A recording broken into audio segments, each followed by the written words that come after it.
It's the first day of school for the son of the Demon King in the human world. He has barely stepped into the classroom and hasn't even properly settled into his seat before trouble comes finding him. These typical bullies of school start picking on what they assume is an easy target. But little do these guys know, they are pushing their luck against the literal next Demon King. Being born into the demon race, Lavis was taught only one thing during his time in the demon realm. Humans were ants, meant to be crushed the moment they appeared. And Lavis intends to stick exactly to that principle. He grabs that nonchalant, pretty-faced boy by the neck and brutally slams him against the desk. His bold and unexpected reaction shocks everyone. One guy with an ugly face goes absolutely ballistic with verbal jabs and quickly jumps at our boy in an attempt to save his pretty-faced friend. Yet the moment Lavis looks back at the charging human, his demonic powers react in tandem with his body. As Ugly Bitch Face throws a haymaker, my guy merely tilts his head, letting the punch glide harmlessly past. Countering the assailant's strike, the kin of the Demon King delivers a jaw-breaking Mike Tyson-style punch that sends the guy smashing into the lockers behind him. Let's hit pause right there and learn exactly how the one who was supposed to rule over the demon realm ended up here fighting mere school bullies. Meet Lavis Vindica, the merciless son of the esteemed Demon King, and the one next in line to inherit his father's throne and rule over the entire demon realm. He was assigned a single task by his father, but he outdid himself in the worst way possible. He was tasked to investigate if Hiltka and his clan were conspiring against the king's will. However, Lavis Vindica took matters into his own hands and annihilated the entire clan under the pretext of treason. The king knows his son is a troublemaker as it is, but this time he has lowered an already low bar to its absolute limit. Gamdeware Vindica, the ruler of the demon realm, is done tolerating his son's antics. The arrogant prince tries to negotiate with the king, insisting that the evidence of Hiltka's rising rebellion was everywhere, so wiping out the mess before it scattered further was the best option available. However, the king doesn't believe in such barbaric, extrajudicial approaches. Even if those guys were deserving of punishment, it should have been handled with proper law and order under strict jurisdiction. The arrogant son erupts into laughter at such a boring way of handling things. His son's lack of a code of conduct disappoints the king to his very core. The king is already convinced that his son is a shallow-minded, ignorant fool. Arguing with him is the same as trying to convince a wall to move aside. This is why he has already decided on the punishment for his son after thoroughly discussing it with the 12 Dark Thrones. For violating the laws of the demon realm and massacring Hiltka, Lavis Vindica will be exiled to the human realm. Not only will he be sent there, but his dark powers will be sealed away. His Majesty is hoping for his son to return only after becoming a sincere person, worthy of ruling over the demon realm. Under the command of the Demon King, the 12 Thrones proceed to cast down their spells with the intention of sealing Lavis's dark powers and banishing him. Among those 12 Thrones is a guy named Rambe who intentionally plotted everything for our boy, and seeing him in such a pathetic state is giving him a thrill. Anyhow, there are a few rules he must follow if he doesn't want his soul to get incinerated. First, he must live his life like a normal human being. Secondly, taking his own life is prohibited. And lastly, harming or killing humans is also strictly prohibited. With that, the once great demon prince wakes up possessing the weak, frail body of a human called Minho. The previous owner of this body was a weak, bedridden boy, a victim of bullying. Since he was supposed to be in a coma, his sister and mother were shocked to see him back on his feet. While the mother and daughter were an emotional bunch, his new father is an unhinged, emotionally unavailable man. Now that his son is awake, the father simply orders him to get ready for school tomorrow. The next day arrives, and that's how he finds himself tangled with these bullies, the very same ones he is currently beating to a pulp. The entire student body's jaws hit the floor seeing the once whiny little runt turn into a total Sigma. As Bro farms aura after punching the assailant to the ground, a nerd with glasses doubts if he is the same Minho they once knew. Let's not forget about the pretty boy with the pretty hurt ego. He comes at our boy holding a chair in his hand, ready to smash Minho's head. The glasses nerd warns Minho to watch his back. Our boy reacts with lightning speed to that warning, delivering an instant knockout kick that makes the pretty face double over. The once confident bully has been rendered into a confused mess, unable to believe who flipped Minho's switch. He is spewing insults and profanities left and right, unknowingly making the situation worse for himself. You see, Minho is typically unable to use his demonic powers, as they were sealed away. However, whenever someone hurls profanities at him, those curses awaken the demonic magic within. The more he is cursed, the greater the power he can wield. In reality, Minho's mother was the living embodiment of profanities. She invented them and unleashed them upon humanity. With his leg brimming with power after absorbing all the profanities, Lavis delivers a devastating snap kick to the bastard's chin. That final kick finally turns the pretty face into an ugly one, knocking him out cold. By the way, both Pretty Face and Ugly Face are known as Taiwu and Sungyun, and the entire class is in disbelief witnessing such an unprecedented sight. Meanwhile, our boy reflects on his current situation. He has finally cracked the code. He has found the way to live an entertaining life while upholding his father's conditions. With the grin of a pure devil, Bro wholeheartedly invites anyone who loves to hate him. He wants them to hate him and spell out all the juicy profanities he desperately craves. The entire class is wondering why Minho is talking cracked all of a sudden. The nerd in the glasses also begins considering the fact that Minho was hiding his real strength all along. While the entire class stands still, it's the nerd who approaches the hero, inquiring if he is alright. Recalling that this nerd had helped him earlier, Lavis decides the nerd is the best contender to become his lackey, so he firmly reciprocates by admitting that he is fine. A while later, the nerd is bombarding him with all sorts of questions about his recent strength buff. He even jokingly entertains the possibility possibility that Minho is a reincarnation from another world. Hearing this, Lavis gets worried, wondering if the kid has found out his secret. The kid continues to ramble on, asking him what kind of life he lived in his previous world. Perhaps he was living in a martial arts world, or maybe it was a game world. Fearing that this nerd might have actually cracked the code, Lavis decides to nip it in the bud before more people learn about his secret. However, before he does anything, we are dragged into a flashback. One of his close friends once warned him against killing humans. Killing humans means soul annihilation for demons. The meek demon understands the implication, but he clearly remembers teacher Cynthia's lesson. She had advised them to crush humans on sight. His friend warns him that she only released that statement ironically. You see, demons are the gods who preside over death. Even though humans are foolish creatures always trying to kill each other, demons still don't hold the authority to harm them. And he has already stated the consequences. Back then, Lavis had thought there was no need to stress about it since he was never going to visit the human realm anyway. But in the present, Lavis finds himself in a deadlock, having no clue how to shut this nerd's trap without strangling him to death. But it looks like he doesn't need to. The nerd admits that what he is talking about is totally absurd fantasy, though he does feel desperate, claiming he wants to live in another world too. Lavis realizes that this nerd's words are genius since he is reeking of desperation. As the nerd continues to ramble on, Lavis is relieved that the kid is oblivious to his origin as a demon. Out of the blue, the nerd throws out a sincere compliment for grinding those two goons to a pulp. Getting praised by a mere human definitely crawls under our demon's skin. Just like curses are a sweet lullaby to him, compliments coming from humans feel disgusting. Night descends, and we find our boy reflecting on his situation. Even though a demon stuck within a human body shouldn't be possessing any kind of magical abilities, his magical powers are clearly reacting. Since he doesn't have any validating answer to his situation, he takes this opportunity to gloat about his title as Lavis Vindica, the undefeated kin of the Demon King. However, that very demon prince begins to twitch in pain and eventually collapses on his bed. His entire body is aching due to the fact that this vessel is having a hard time engaging with his magic. The poor guy spends almost half of his night in agonizing pain before eventually falling asleep. The next day, in the evening, both the nerd and the demon prince are walking back home. The nerd is busy rattling out his gratitude to his friend. You see, there hasn't been a single day in the past when they weren't bullied, but everything has changed since yesterday. Lavis doesn't think gratitude is necessary, especially since those guys were asking for death anyway, a statement that startles his nerd friend. Suddenly, Minho is called from behind. When our boy looks back in response to the voice, he finds a bunch of frustrated bullies. The guy leading the pack is actually the brother of Sung Hyun, one of the kids Minho beat to death's door 2 days ago. They are annoyed because they took a fraction of the fees to ensure Minho's protection, yet he dares to bite back like a dog instead of returning the favor. While the nerd is trembling in apprehension, my guy lights up like a messed up kid in a candy store, wanting more insults hurled at him. Even the nerd thinks what kind of masochist dim-witted friend he ended up making. The leader of the goons grins as he strictly asks his victim to follow him. The maniac is more than happy to comply, so long as he gets verbally dog-walked. At the secluded construction site, every goon is present, including Sungyeon himself. His brother is unhappy seeing his sibling get his ass handed to him by this lowly runt. Now turning to the very runt, the big shot boldly stares into Minho's eyes, wondering how they should settle this. He is definitely not letting him walk away without consequences. After all, Minho has messed with his brother, and he must be taught a lesson. He questions this fucked up kid if his mother didn't teach him manners. Perhaps his mother is just as fucked up as him for teaching him to beat nice kids like his brother. Well, Minho doesn't hesitate before affirming his mother did in fact teach him exactly what this jackass is saying. Of course, even though our demon was speaking with all honesty, his brazen response and the sly grin plastered across his face served to tick the bully off. The arrogant fool proceeds to explode with a crisp slap. My guy, on the other hand, is thoroughly thrilled to have his mother insulted. It was just music to his ears. Those insults invoke the demonic powers he needs for the moment, which helps him grab the overpowering hand of this bastard. With a tight grip on one hand, Lavis balls up his fist with the other and delivers a solid uppercut to his opponent's face, then follows up with a relentless barrage of punches. He continues to pummel the hell out of the bastard. This unexpected turn of events leaves the other goons in a frenzy, standing on the sidelines doing absolutely nothing other than cursing. Their pummeled bitch boss orders these pussies to step up and take on this guy. Minho takes his stance, ready to utilize the power of slurs and take down the entire horde of hyenas. He begins kicking and punching everyone coming his way one by one, taking them down instantly. The poor nerd standing over there has no clue what kind of Hollywood shit this is. The screams of Minho's victims echo through the construction site for a while, but they soon stop when there is literally only one man left standing in the arena, which is our boy, of course. Getting to experience violence and curses makes Minho feel delightful, to the point that he feels grateful for his uncle as well as his mother. You see, his uncle was the one who introduced violence among humans, while his mother is the inventor of curses. Given how refreshing the taste of violence feels, he is grateful to his uncle. Let's not forget about the nerd, who is definitely going to rethink his life decisions once he gets back home. It looks like the nerd isn't the only spectator watching our boy. There is a possessed rat watching over Minho with purpose. Turns out, it's his very uncle our boy is currently feeling grateful for. The uncle is glad watching his nephew enjoy the little gift he bestowed upon this human world. Ranbei, the one who orchestrated this plan to expel the demon prince into the human world, is also there. Lavis's uncle feels admiration for the kid for exterminating House Hiltka. short for hilt. Rambi argues that the kid has always done whatever he wanted, so it's a pain to get through that guy's stubbornness. What really stuns the uncle is how Gamadair, the boy's father, ruthlessly sent him down to the human realm as a punishment. It's the rule of the demons to bestow forceful submission to handle the reckless among their group. The human realm is also the same place where the most unique sinners of the demon realm are sent, which means our boy is going to be facing some real challenges soon. Uncle over here remembers how his nephew once only used to cause small troubles. At the same time, Ranbi now understands why Lord Barkin blessed his nephew with the demonic bloodstone. They're ready to visualize the sinners thrown into the human realm, so Lord Barkin tells him to share the details. Casting tendrils of dark magic, we get a visualization of several powerful demonic opponents that our boy is going to have to come across and defeat. Lord Barkin extracts the information by absorbing the dark energy circulating in the air, and he looks forward to the kind of performance his little nephew is going to bring to the table, especially when faced against actual darkness. Let's go back to Minho's regular school life. His biggest fan is Budget Midoriya, who can't believe that this guy took out Taewoo's brother without breaking a sweat.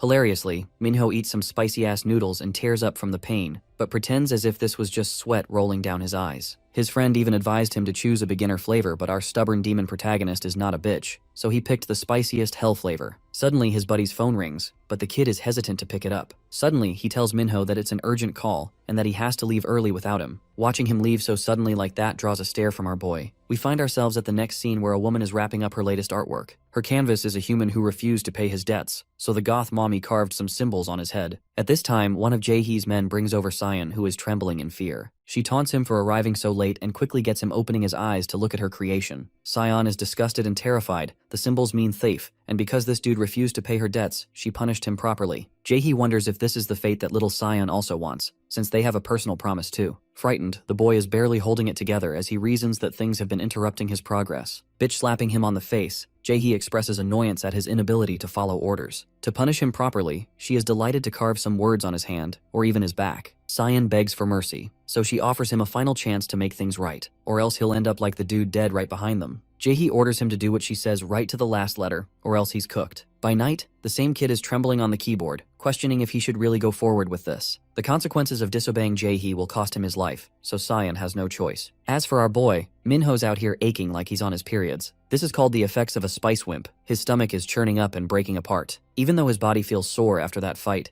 Minho is fed up with this shitty body, so he starts doing push-ups to build up his physique. The great Lavis Vindica refuses to die with shitty physical stats, and puts in the work to look like a chick magnet physique. That aside, we return the perspective to Sion, who is in school. He has a gadget in his hand. Something about the app scares him, but Jaehee's image at the back of his mind is even scarier. The poor guy is forced into a shitty situation and doesn't know what to do when Minho comes around to check on him. At this point, Sion wonders if he could ask his buddy for help, but also knows that it would be dangerous. Jaehee and her men are extremely dangerous, so it would pointlessly drag Minho in his mess. Suddenly, our boy senses a kind of familiar smell coming from nearby. Right then, an orange-haired girl topples down and hits the floor. Seungye has suddenly gone unconscious, inviting Sion's worry as he checks on her condition. But when he flips her over, this girl is looking like a rabid dog and a zombie. Then again, this is the average girlfriend when you say no to her. Jokes aside, Minho senses demonic energy, but the shocking part is why a human other than him possesses it. The coach quickly rushes in to grab the girl and hurry her into the infirmary. While passing by, our boy catches a glimpse of the insignia marked on her arm. This symbol is actually one of House Hilt, but it makes no sense that it's on a human's body. Minho is deeply invested and wants to check properly, so he finds his way to the infirmary in order to sneak up into her room. The attendant stops him as these are resting hours, but Minho uses one of his powers, something to do with oblivion magic, as he resets her position after taking over her mind. Despite being weak, he can cast minimal spells like that in his current state. Our boy heads into Seungye's room, who looks at him with annoyed expression. Adopting a serious tone, he directly asks about her identity. At first, she pretends not to know, but our boy yanks the crap out of her arm, showing her the demonic mark and questioning why she has it. Seungye still isn't budging, so this man threatens to end her with great suffering if she doesn't confess every word she knows right now. This side of him is so frightening that she is spooked out, feeling the aura of a godly demon coming from his body. Seungye's tone changes from annoyance to straight-up fear, as she starts revealing her connection to Jaehee, how he needed Seungye to receive the tattoo if she needed to join the group.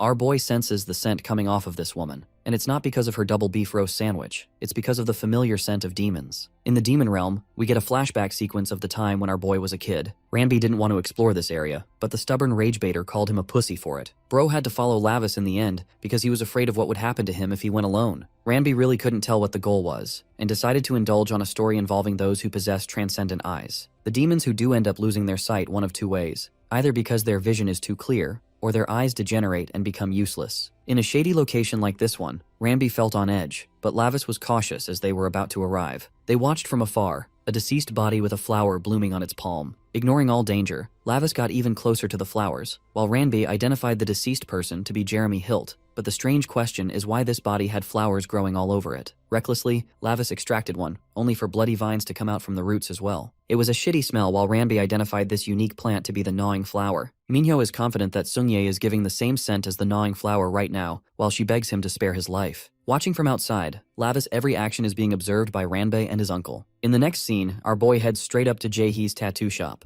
At first he wonders if the flower and the tattoo are both just a convenient coincidence. Inside, a bunch of dudes can't seem to understand why Cyan has a soft spot in Jaehee's view. In reality, it's not that Cyan's important, but rather the app. One of them is holding a candy, some kind of pill that was recently developed. The other guy warns him not to eat it since he'll experience damning effects like Sungyi, but apparently this guy thinks he's built differently. Popping up in front of these guys, Minho identifies the tattoos and the same scent again. He politely asks if they all got that tattoo from Jaehee. The group leader is arrogant and walks up to our boy acting like tough shit, only to get his hand swatted and his face bitch-slapped Will Smith style. The dude is put to sleep instantly, while the other punks start to question who our boy even is. I love how this man is just throwing hands without any explanation at all, truly for the love of the game. Minho punches that guy into next Tuesday, while his buddies stupidly charge at him, thinking it'll be no different. Our boy weaves the punch and returns it with double the love, knocking the third. The fourth assailant has a weapon, so Minho keeps him at bay by using a roundhouse kick for range, knocking him over smoothly as well. His only question is about the location of Jaehee, but it's here when the first dude he knocked down actually gets up. However, Bro isn't a human anymore, but an unrecognizable zombie with only one goal of killing. Minho is stunned. The same lingering demonic energy in this guy became much stronger. He dashes to catch our boy. Even the movement patterns of this guy have changed, which definitely means the drug enhanced him. Bad luck hits as Minho trips over and falls. Now he's really exposed and has nowhere to run. The demonic human charges a powerful punch aimed to kill, with Minho realizing that he's in hot waters. The scene cuts to Jaehee's side of things, who remarks how the app is yet to be finished. They manage to secure the culprit who stole the blue ribbon from them. The same thief begs to be spared for having made a mistake. However, he's looking at some of the most ruthless people around. One of them grabs blue flowers from the pot, looming over this guy as he pleads for mercy. His end is grim because the guy charges those flowers and thrusts them right inside this guy's head. But that was just one eye. The victim continues to beg, but this guy doesn't stop and ruthlessly plunges the other one down his remaining eye. And then he's just left wailing and screaming, now blind too.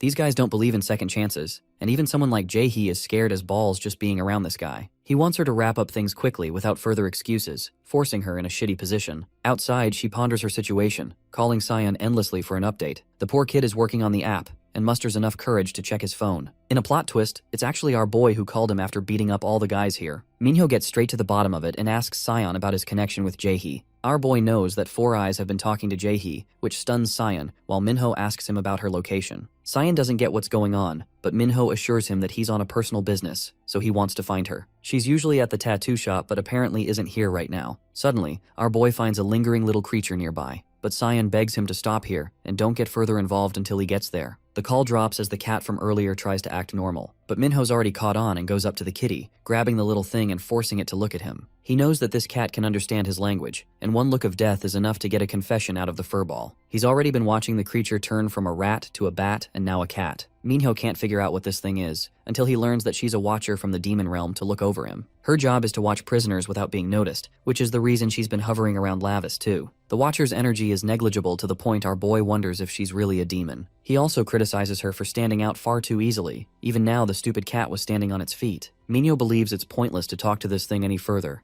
What he's really interested in is the voice that commands the creature, addressing him directly. It's actually Ranbei, who is stunned that Lavis made some quick progress. Minho taunts him for using another shitty trick and inquires about his goals. His old friend plays it simple and doesn't share a thing. Annoyed, Minho asks a question that's bothering him, inquiring if it's common for prisoners to use magic in the human dimension. Randy emphasizes that there are certain exceptions, and that he'll understand soon enough. The next subject of interest is the gnawing flower. Minho explains its intense scent, the same one that they experienced back then. The same flower that is supposed to be forbidden in their realm is somehow available in the human realm. Ranby figures that House Hilt's demonic beasts are spreading all over the world, to the point even admins of the demon realm have gotten aware. Everything leading back to the involvement of House Hilt annoys the crap out of Minho, who figures that some of its members exist in the human world. Ranby laughs, highlighting that the human realm isn't the innocent place it used to be. It's a land of endless manipulation. Ranby wants him to take care of everything during his stay, but his words are vague. confusing Minho as he fathoms what he's supposed to take care of in the first place. The Watcher's consciousness returns as Ranbi cuts off the call, much to our boy's annoyance. In the next scene, we have Jae-hee pissed off that Sion refused to pick up his calls even after she rang him 1,000 times. Adopting a second approach, she calls Seong-jun instead, and orders him to return to the office and chase down Sion at once. Back to Minho, he wants to extract some information about the human world from the Watcher. Her information is usually updated, and her tracking abilities are excellent. However, he directly orders her to return to her real form immediately, or else he'll force his hands. Frightened, the cute cat clasps her hands together and manifests into a cute blue-haired demon. Despite that flashy entrance, Minho is really disappointed with how weak she is. He asks her name, knowing Ranbi assigned her for a reason. Turns out the Watcher doesn't even have a name, so our boy gives her Street as her new identity from now on. It's fitting because he picked her up like a stray. The name sounds mocking, but she's delighted to finally have someone name her like that. Minho then demands that she spill every last piece of information she has about the human realm. While this is happening, Sion is racing as fast as he can to find Minho, thinking that his buddy is in real danger. The poor kid is reminded of the time he won the App Challenge award,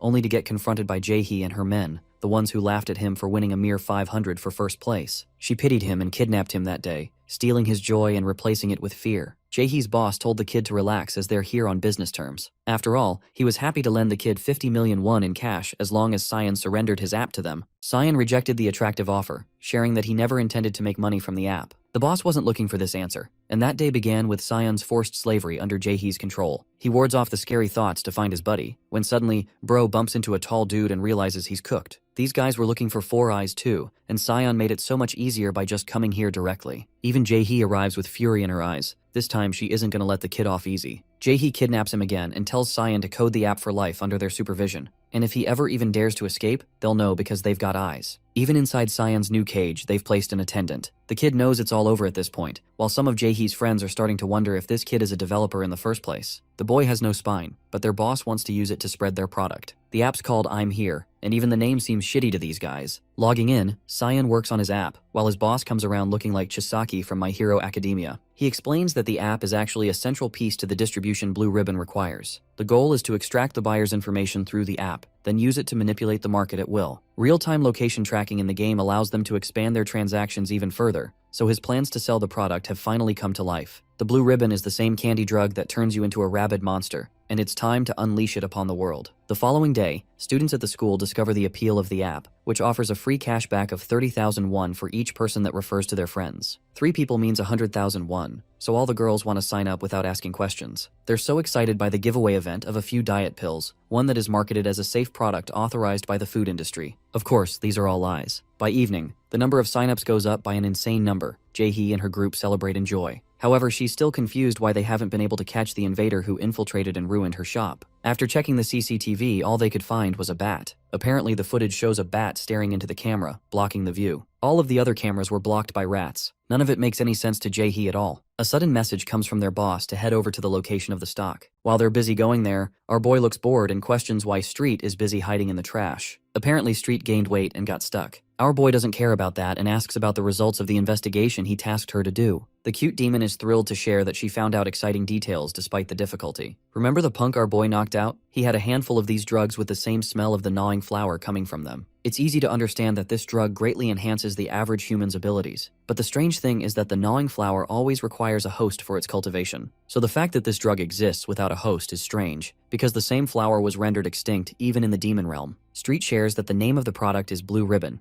and it's currently spreading among humans in different forms, such as in the form of diet pills and supplements. Minho is curious about the raw ingredients, but that part is hard to investigate since the contents of the product are manufactured in secrecy. Even Street can't track those details, which pisses off Minho because if the best she could do was find a name, then she's shit at her job. The Watcher panics and shares that each product is being distributed properly right now, and thanks to the large trails of demonic energy condensed because of that, they could trace down the manufacturer. Our boy taps her head for not going there already, but the only reason she didn't go on a solo mission is because Ranbi instructed her to go alongside Lavis. Unfortunately, the little demon has to report each and every last word to Ranbi. She has to carry out both of their orders. Putting her in a dilemma, our boy demands her to make a decision between the two masters. Either she'll choose him or her original master, but the good thing about choosing Lavis is that he promises to keep her free from being a lowly creature. The thought of being a badass assistant to a demon excites this cute idiot, so she kneels down and offers her blood and loyalty to only Lavis from now on. one. Using the authority of Lavis Vindica, our boy accepts her as his official and exclusive subordinate. This basically forces Ranbei's connection with her to sever and flee away. Now that there aren't any distractions, it's time to head over to the place where the blue ribbon is gathered. By night, they arrive at the location where the most amount of demonic energy is concentrated. Minho is interested in opening one box and checking the contents, but there are dozens of chains blocking each one. Using straight hands, Mike Tyson Jr. slams the chains with a punch so hard that they're done in a single hit. With the container now open, a pungent smell escapes and disgusts both demons. Sinister demonic energy is seeping out, while Street and Minho can barely stand in place. These were the effects of the drug. We get another flashback sequence where Uncle Raken is training his little nephew in the art of combat. Bro was beating the crap out of the kid, refusing to allow him to remain a weakling. A definitive punch from the boy's uncle ended up destroying his very arms, sending the kid straight across the cliff. Lavis fell to his doom, cursing at his stupid uncle who laughed, before descending alongside him. Lavis hit the ground with a heavy crash, while his uncle wondered if the kid was already dead. Suddenly, both their eyes are drawn to the sight of a gnawing flower field, one filled with the corpses of its victims. The young Lavis watched a scene he would never forget.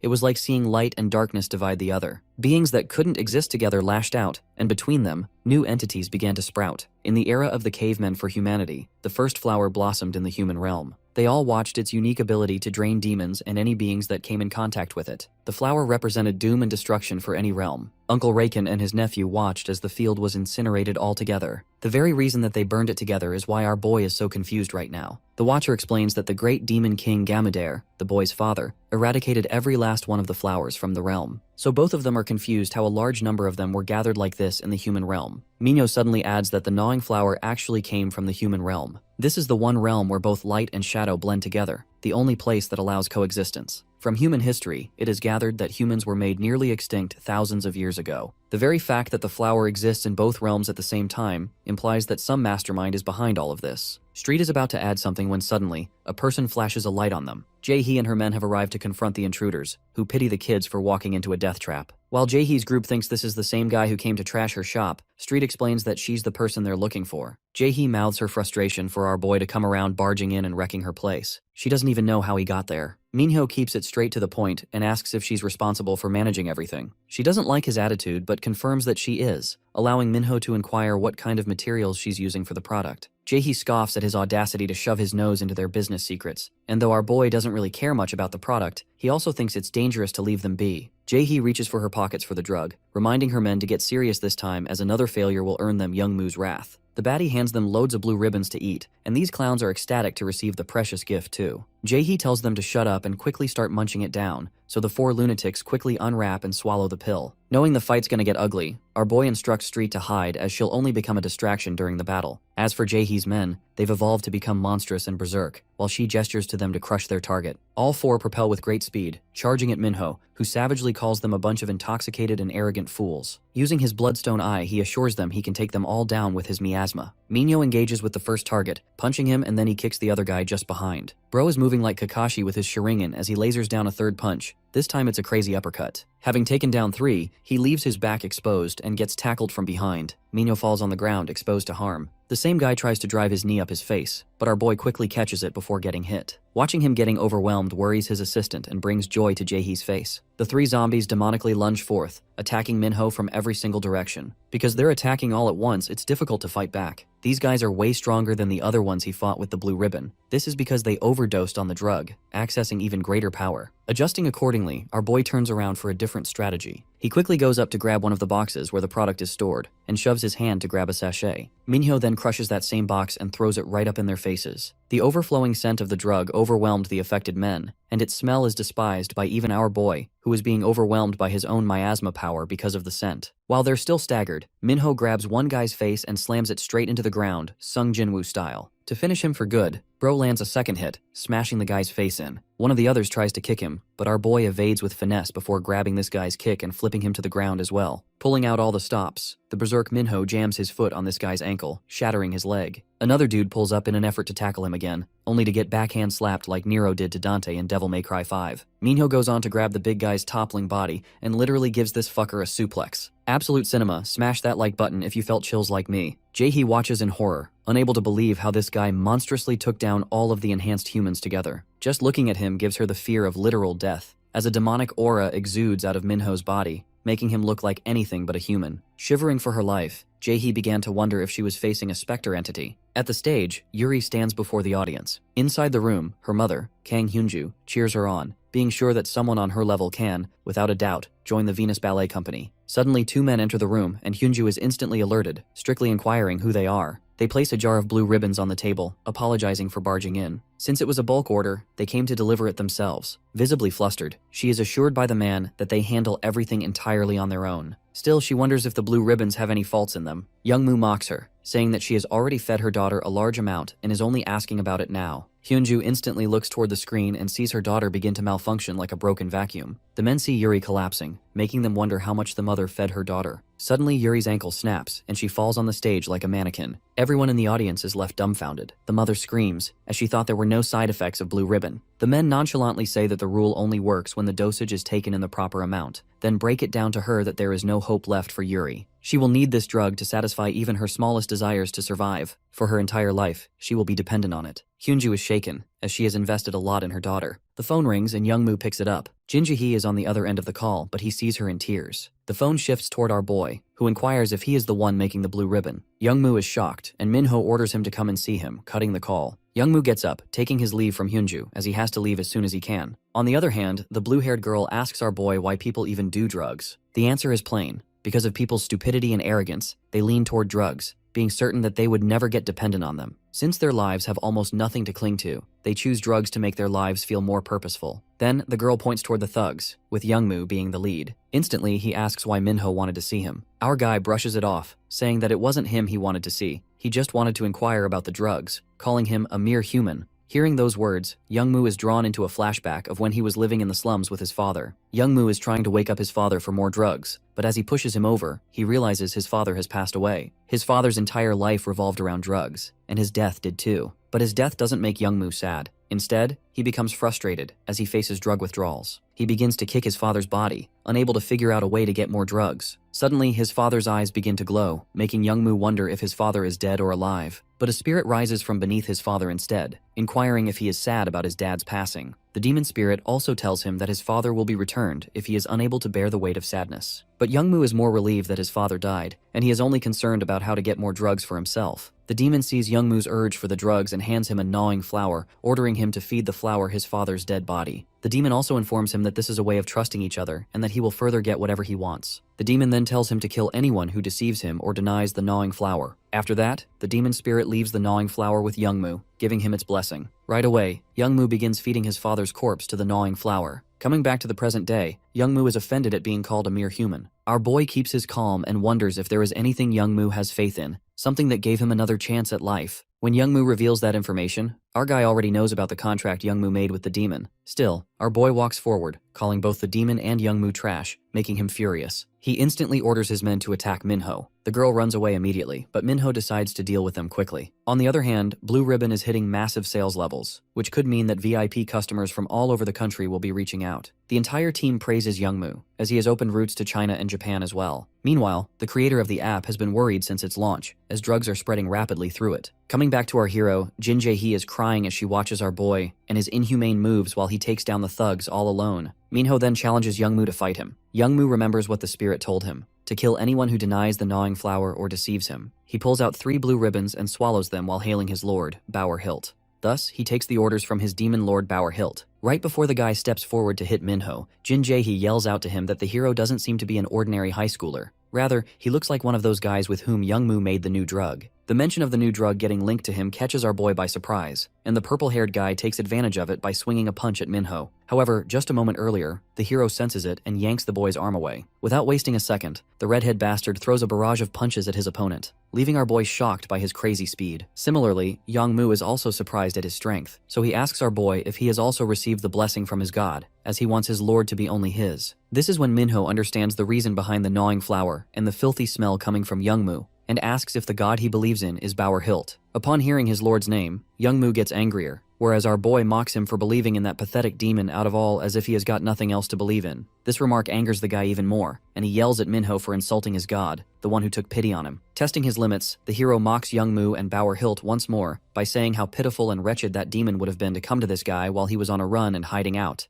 This is the point where Youngmoo reaches the peak of his anger and showers our boy with numerous punches with his swift speed while yelling at him to dare talk about his lord like he's trash. While defending himself against Youngmoo's powerful attacks, Minho thinks about how Bauer Hilt has made a name for himself. He recalls his fight against that demon when he slaughtered all of Bauer's men, but Bauer managed to escape from there cowardly. The hero can't take how that lonely coward is getting treated like royalty here. Thus, he asks Youngmoo about where his lord is hiding. When our boy still doesn't stop insulting Bauer, he releases a strong stench from his body as he uses more power to kill the hero. He grabs Minho by his hair and continues to punch him brutally, while claiming that both Blue Ribbon and Bauer Hilt are only his. This makes the protagonist realize that Youngmoo has lost his mind to the demonic energy and will actually kill him now. On the other hand, Street is scared to see Minho get beaten like that since he's in a human body. Had he been in the demon realm, he could easily use his abilities. In the demon realm, Vanbei watches Youngmoo losing his control and says how the test subject for the gnawing flower has completely fused. He can tell how Minho isn't able to suppress him due to being in a human body without any demonic bloodstone. When he says how Lavis's soul might be destroyed forever, the other sly demon beside him asks Vanby if he knows what Lavis hates the most. Upon joking about how Lavis has a nasty enough temper to hate everything, his uncle reveals that it's the filth that our boy hates the most, as he has mysophobia, the fear of dirty things. Just like that, the hero grabs Youngmoo's punch as he can't take the dirty smell anymore, and he throws the boy away. Minho feels as if he's regained his old strength. With that said, he uses his great energy and bolts towards the boy to end the fight and the stench quickly. As soon as our boy swings one punch at Youngmoo, he can't believe how a human can possess this much power. When the demon within Minho hears himself being called a human, he punches the boy so hard that he flies back with a broken nose. Shocked by the protagonist's strength, Youngmoo asks him what he is, but since Minho is getting crazy from the boy's smell, he strikes another punch at the boy. Even Vanbei can't comprehend the sudden energy surge within Minho, so the other demon explains how the hero must have gotten a headache from the smell, as he can't stand filth.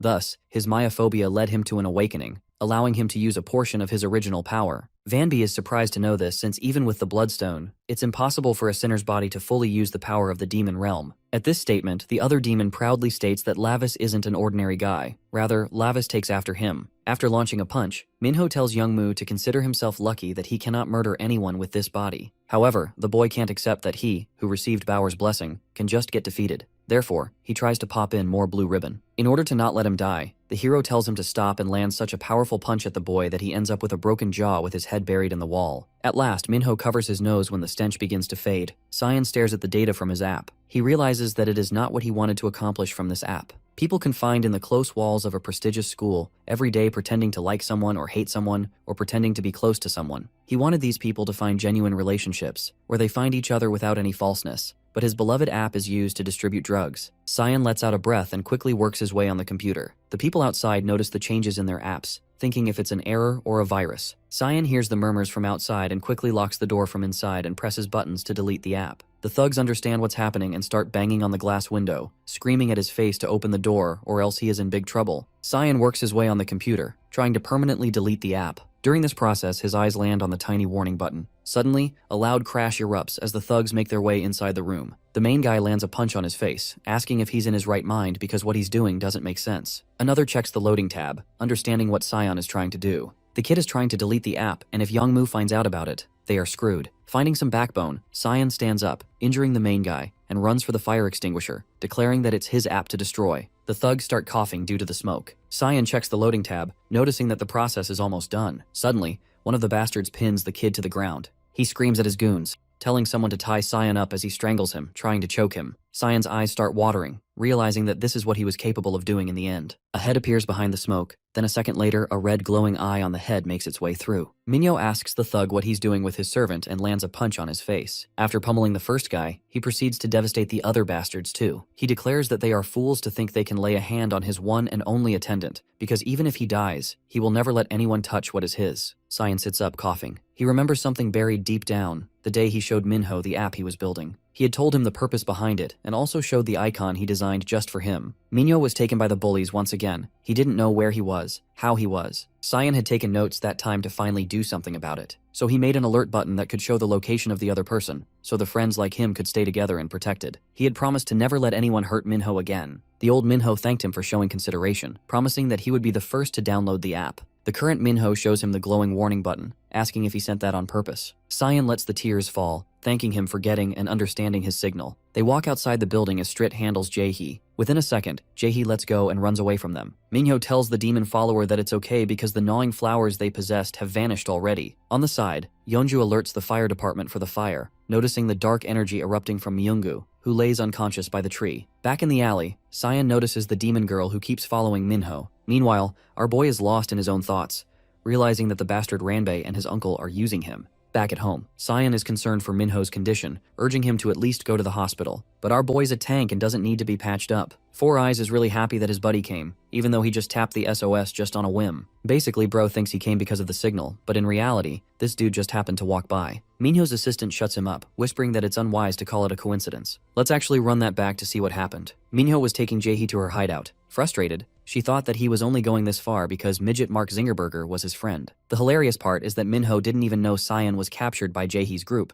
but with this, he now understood why Cyan didn't come to school. Jae-hee was baffled, not knowing why this dude was going to such limits if he didn't even prioritize saving Cyan. It was at that time he saw the SOS signal ringing. Back to the present, Street doesn't want her master to call it a coincidence, as it would be a terrible move for his relationship with his friend. After all, Minho is going to be stuck here for a while, so he needs to make friends. The kid even views him as a role model, blessed that he came to save him. Cyan speaks up and questions who this blue-haired girl is. Minho reveals that she's just a subordinate, which surprises his friend. Intrigued, Cyan decides to ask Minho a question, based on the fact that he changed so suddenly and now even has a weird friend. Deep down, Cyan actually fears the worst, that his friend over here is under the influence of some terrible organization. He doesn't want Minho to surround himself with dangerous people. Meanwhile, our boy understands that he can't make excuses for his attendant forever. So he actually agrees with Cyan's assessment, and straight up drops the banger that he's the son of the great demon king. All of those big words flew right over this kid's head. He couldn't even understand, struggling to comprehend what he just heard, when suddenly he is startled by a cat resting on his lap. Tired of explaining, our boy leaves the talking to his attendant, and that's how the cat began to talk, scaring the ever-living crap out of the poor student. With so much stuff to handle, Cyan faints in shock. Meanwhile, Budget Chisaki's humiliation session ended, and now he's regretting not being able to kill his target sooner. A figure walks up to the car where he was held, and immediately dismantled one of the police officers, putting him to sleep. He pitied Young Moo's condition, who exploded in front of his master for failing because of his mistake. Lord Bauer doesn't even listen to him, and intends to take him someplace else for a proper conversation. While this was happening, surrounding police officers subsequently heard reports about the complete takedown of the distributors. The bigger concern was that the drugs they found were even approved by the Drug Administration authorities. The fact that a business was trying to spread dangerous drugs in absurd quantities to children is alarming, but when the female officer turns to her side, she spots Detective Cha on the ground. She races over to him and checks inside the car, only to shockingly discover that the captive has escaped. Over to a different location, Lord Bauer brought his failure of a child. Young Moo begs for a second chance, believing he can absolutely kill his target so long as he can devour more of the drug. His master mocks him for not seeing the lost value of the flowers he just burned.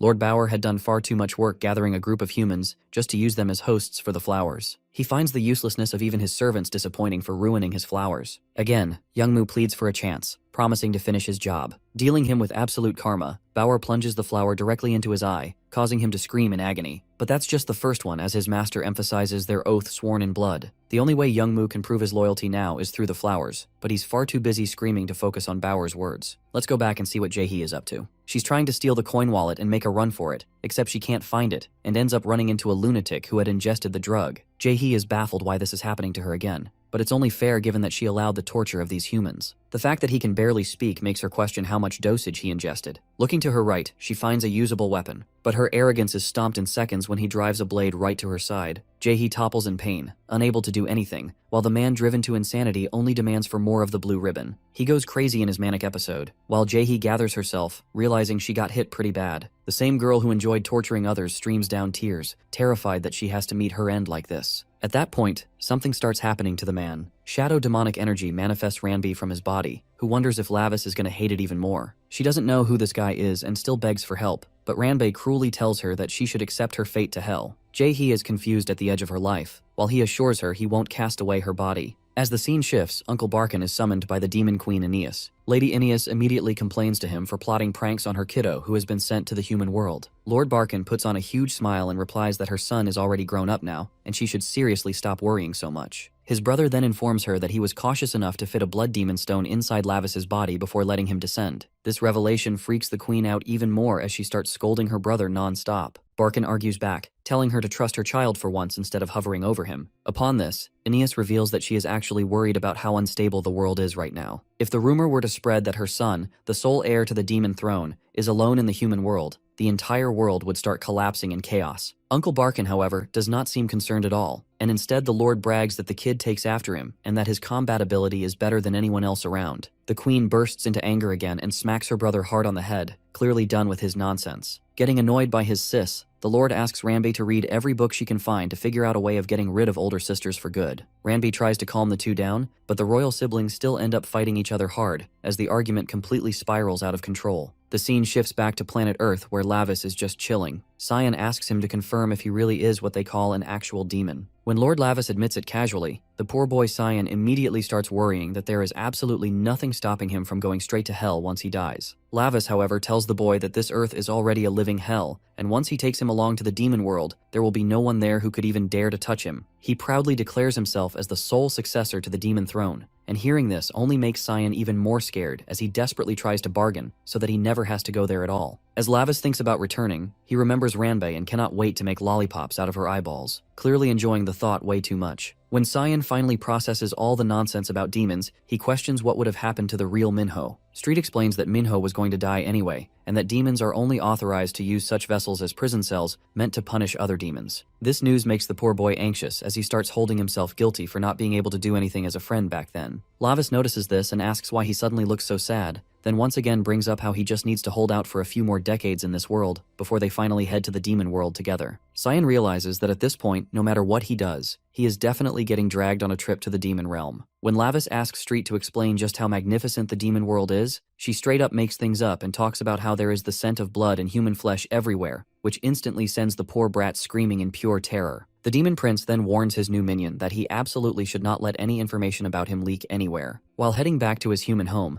Lavis feels his entire body aching badly, and a migraine-like pain starts creeping in as he wonders if this has something to do with overusing the power of the bloodstone. As he steps inside, Minha surprises him with a birthday party, complete with a cake that she and their mother baked together just for him. She pulls him in for a selfie, but the demon prince could not care less about birthdays, and instead asks his sister about the bandage on her face, to which she casually bluffs that it is nothing. She claims she just got a bruise while trying to save a granny from some kids who were bullying her. Lavis finds it oddly intriguing and amusing that she tried to help others when she herself is so frail. Mina then scoops up a spoonful of cake and forcefully stuffs it into her brother's mouth, and the demon cannot resist the sweetness as he instantly falls in love with the taste. Just then, their stepdaddy comes barging into the house, shouting about how he got showered with eggs during his candidate speech for the mayoral elections. He rants about wanting to massacre them all and, in his rage, punches his attendant hard in the face. When his wife tries to stop him, the ugly stepdaddy Jung Taishik swings at her too, punching her and pushing her aside. Minya steps forward to protect her mother, but the dad does not stop there, and instead turns his anger toward the cake, arguing how humiliating it is for him to be pelted with eggs while his family is inside baking cake with those same eggs. He slams Minna away and then completely destroys the cake. The kid's mother desperately tries to stop Taishik and reminds him that it is Minho's birthday, but the stepdad snaps that he does not approve of any birthdays today. He shoots an angry stare at his son and then storms out of the place. Lavis, however, is burning with anger after seeing his cake get demolished, and his opinion of Minho's stepdaddy shifts drastically as he locks onto the man with a chilling death stare. That evening, Taishik is screaming inside his office because some Wee Youngmu guy still has not paid him his money. The greedy daddy is running short on cash, which he needs to take a picture with Assemblyman Park so he can advertise himself properly as a candidate. Just as his anger reaches its peak, his butler rushes in and informs Taishik that his daughter has gone viral for helping an old lady who was being bullied by some kids. The butlers share a plan with the evil candidate, explaining how he could cash out his own stepdaughter by publicly revealing their relationship and securing guaranteed votes in the election. The ugly stepdaddy grins wide as he starts planning to use his daughter as a golden goose to feed his greedy desires. As the news about Minha spreads like wildfire, it even reaches the CEO of Nox, Han Yongju. Yongju calls in her daughter Uni and her son Han Soya, showing them Minha's face while openly praising her beauty. The former witch of greed, Mara, calmly tells her children that she has decided this girl's body will become her new vessel, since her current one is starting to look far too old. The Witch of Greed considers it her lucky day, convinced she has found a body she believes is absolutely perfect for her needs. Her children, however, do not seem very excited by the idea, and Soya reluctantly comments that Minha looks like a pretty doll. Meanwhile, Minha's father is successfully cashing in on his daughter's image as he claims the top spot in the approval ratings. He orders his butler to schedule another video of his stepdaughter to air later that night, making sure his popularity stays exactly where it is. Taishik smirks to himself, never once imagining that his good-for-nothing family could end up benefiting him this much. He directs his butler to dig up anything they can use to monetize his daughter, pushing ideas like charity appearances and public volunteering to squeeze out every possible benefit. Just then, Taishik is informed that they have been directly approached by the CEO of Nox, and hearing this only makes the greedy bastard's eyes light up even more. The story then shifts to Sion, who argues that he had no idea Minha's stepfather was even fighting for the mayor seat. Lavis asks him whether he actually knows Minho's family that well, and Sion explains that even though Minho rarely talked about his personal life,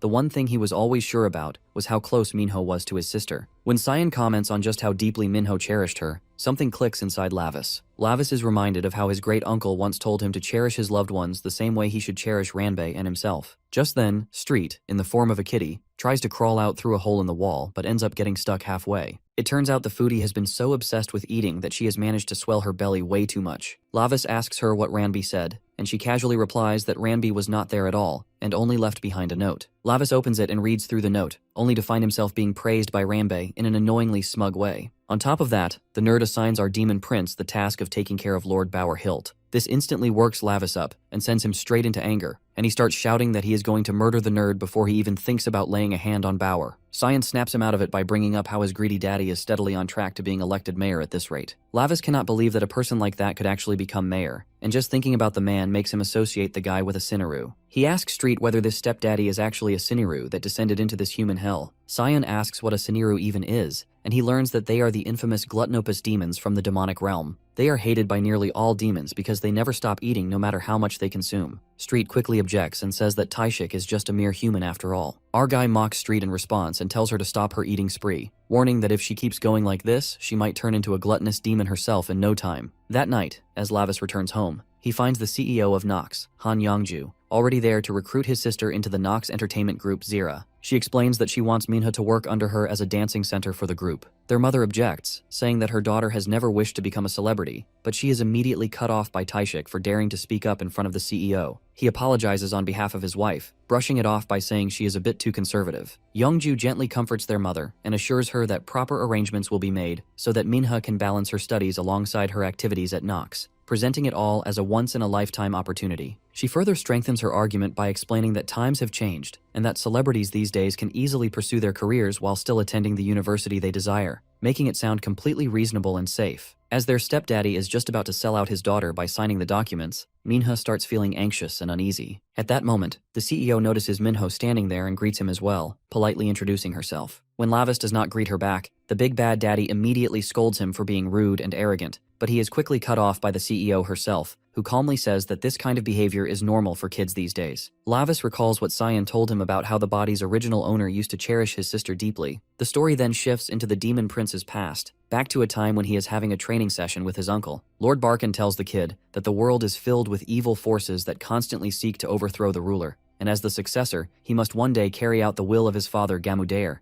explaining how immense the responsibility is to embrace and protect one's followers. The lad sighs and argues that his own strength should be more than enough for him, but his uncle only laughs and says that a day will come when his heart will be drawn to people without him even realizing it. Barkin tells the kiddo that he will change at that point, but as a demon child who has already lived over 100 years, Lavis could not care less about such words. Back in the present, Lavis finally stands up for Minha and asks her to tell him honestly if she is being forced into this mess against her will, assuring her that he will handle everything himself. Minha hesitates for a moment, her mind flashing back to all the times her stepdaddy has treated their family horribly. She remembers the day her mother was being beaten mercilessly while trying to take the kids and run from Taishik. Her mother begged him desperately, and even Mina tried to stand up, but no matter what they said, it didn't matter at all, because they had nothing in their name to protect them. As she recalls that day, Minha finally says that she is in, but she lays out a strict condition that all the money she earns will go directly under her name. She plans to use that money to pull her family out of this mess, unaware of the full consequences that might follow. Her father sweats nervously but plays along given the circumstances. As the contract is about to be signed, her mother asks once more to make sure her daughter truly wants to do this. Minya assures her mother that she will do great and then turns to her brother, silently thanking him for standing up for her the way he did.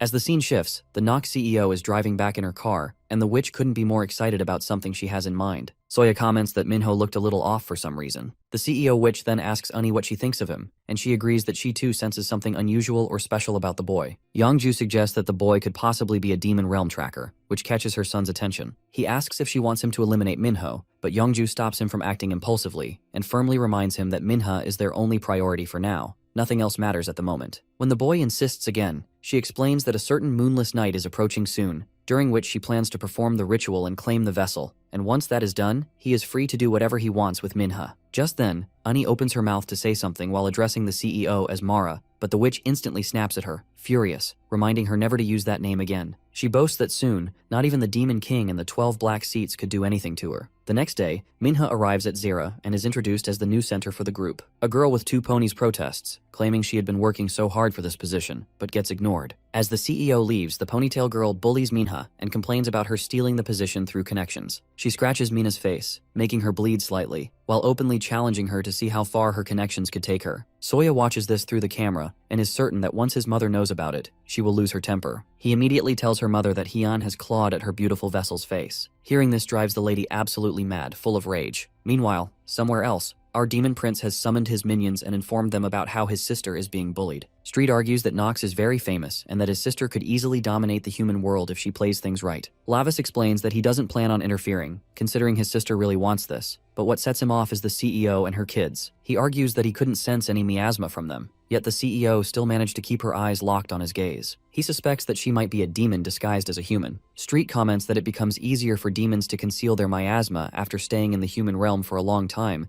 and adds that they should proceed with caution. She still lectures the demon prince for staring at people so blatantly. Even Cyan agrees, noting that humans don't like being stared at. Lavis shifts the topic back, insisting that he can recognize a demon when he sees one, even if he doesn't have his powers right now. Cyan mocks him, reminding him that he couldn't even find Bauer. Annoyed by the ridicule, the demon prince gets angry and orders Street to escort him to the demon realm's infernal training grounds. He is furious at being looked down upon simply because he cannot currently use the power of the Bloodstone. He then asks Street if she has found a way for him to recover his strength, to which she nods and confirms that she has. After that, he instructs her to investigate the CEO and her twins, and also to take Cyan along, calling him his attendant number 1. Meanwhile, Hyun walks down the street, tears streaming from her eyes. Just then, she hears something and turns to see Uni pursuing her with a sword. She panics, asking if she has done something wrong and offers an apology, explaining that she had gotten angry for a moment. Uni wastes no time and brutally murders her for simply putting even a simple scratch on Minha's face, arguing that her mother despises that kind of behavior. Time for some backstory. Before she was possessed by a demon, Mother was a happily married woman who was very close to having kids. After she was banished, the demon crawled out of the sewers and saw her as the perfect vessel to take over. That night, she slipped into her house and forced herself inside her body. She promised to take good care of her soon-to-be-born children, since they could at least be useful as servants. Lying in bed, she started laughing like a complete psycho. The lady's husband woke up because of the noise. Unfortunately, that turned out to be a huge mistake. The possessed woman started choking him and dragged him to the window. Bro probably thought she was copying a scene from 50 Shades, but he quickly realized he was screwed when she held him over the edge. Disgusted that she had to live with a filthy human she once called her husband, she mercilessly threw him off the balcony. The greedy witch celebrated finally owning a pretty vessel of her own, but she soon regretted it when her body suddenly went into labor and she suffered the worst pain of her life. She threatened the surgeons to hurry up and finish if they wanted to live. She also cursed Lavis's mother, the one who had sentenced her to the human realm. After the delivery, the surgeons were horrified to see the twins staring back at them with crimson eyes. Back at home, the witch grew annoyed with her ugly body that refused to lose weight no matter what she did. When her kids called out to her, she kicked them aside and ordered them to be useful after sucking up her mana for so long. She commanded them to protect her until she could secure a new vessel worthy of herself. That was how she raised the twins with absolute obedience. Her friends were shocked that she started going through multiple guys in a single day after losing her husband. She completely neglected the children, and instead spent her nights at clubs, searching for anyone connected to the movie industry. That way, she could find a beautiful vessel to possess, and eventually gain enough power to take revenge on the Demon Queen one day. The scene then transitions to her giving an interview about one of her talents who was recently murdered. The detective presses her with several heavy-hitting questions that she clearly cannot answer. Suddenly, she starts gagging, Her son quickly steps in and tells the detective to ask questions another day, suggesting that she is simply grieving for the girl like her own daughter. His sister suggests they should interview the other actors instead. The detective agrees and asks his partner to question the others, but she senses something is definitely off. As soon as they walk out of the room, Mother spills her guts out and completely loses it, ranting that the detectives are all up in her business, even though she is paying a crap ton of money for her superiors to cover everything up. Her son tries to comfort her. She is furious that her vessel could break down at any moment, and that dumb girl dared to hurt her new one. The boy calms her down and assures her he will prepare her new vessel for the transfer, so she does not need to worry. Later in front of the crew, Suya talks to the girls and says there is probably some creepy stalker out there stabbing young girls like Hyan. Because it is unsafe for the other girls too,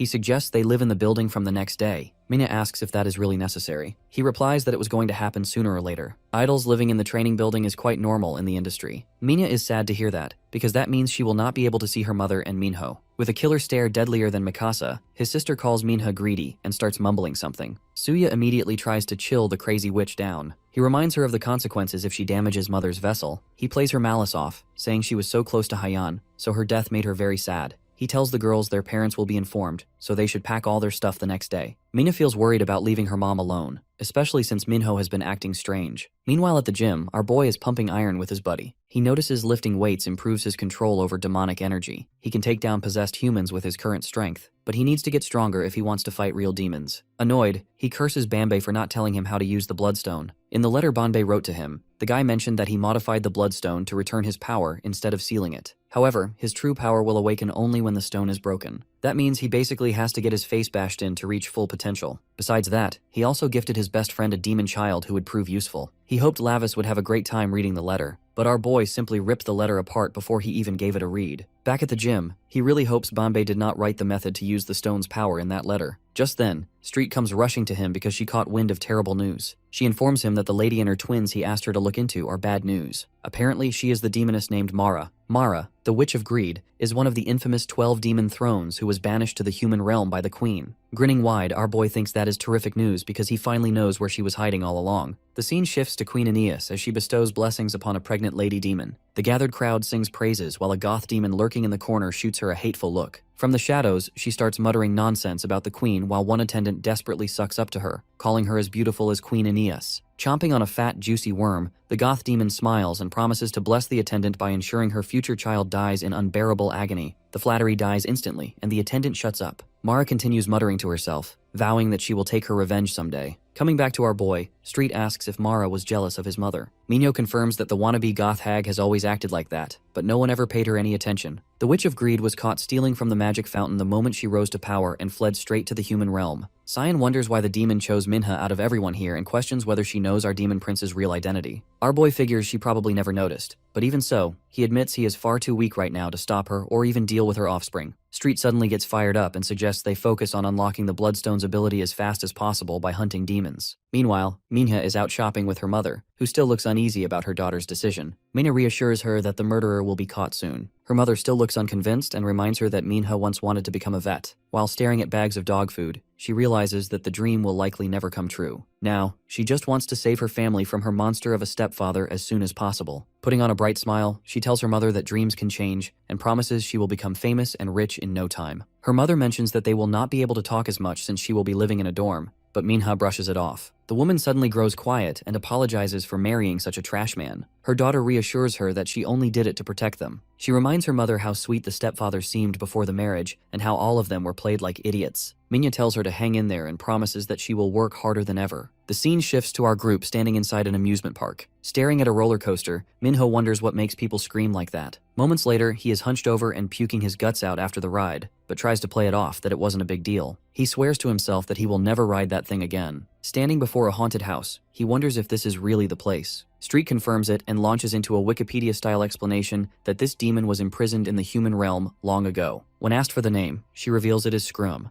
a demon that feeds on screams to grow stronger. It converts sound waves into magic and infuses them directly into its body. The shapeshifter girl explains that the best way to lure it out is to use someone who screams really pretty. The demon prince slowly turns his gaze towards Cyan, who immediately denies that he screams at all. Tired of his yapping, Minho grabs him and drags him inside while Street wishes them luck. Inside the haunted house, Minho is unimpressed by the decorations, while Cyan looks like he is about to pass out. He says he feels a strange presence nearby. Minho reminds him that they came to catch that weird something and tells him to stop making a scene. When a prop suddenly drops in front of them, both of them let out embarrassingly high-pitched noises. Cyan tries to call him out for it, but Minho instantly shuts him down and doubles down, asking if that was really the nerd's first scream. From a distance, a demonic eye watches them as Cyan wonders if this is truly the fastest way to get stronger. Minho explains that the bloodstone leaks magic little by little whenever it senses evil demons, so taking them down will steadily increase his power. At that moment, the demon finally reveals itself, drawn in by the sweet sound of screaming. Cyan panics as the demon lunges toward him, desperate for more of that sweet, succulent noise. The nerd asks if this is the gremlin they are hunting as Minho grabs the massive hand mid-swing and warns the demon not to touch his servant. Scroom shifts its attention to Minho and wonders if he is human. Our boy simply stares him down and mocks him, curious what kind of scream the demon will make instead. The demon questions what a mere high school boy like him could possibly do. Scream casually slaps Minho away and sends him crashing into the wall. That terrifies his buddy so badly that he starts screaming, which only ends up feeding the demon more power. He clicks his tongue in frustration, because only his left hand has enough strength to silence the monster.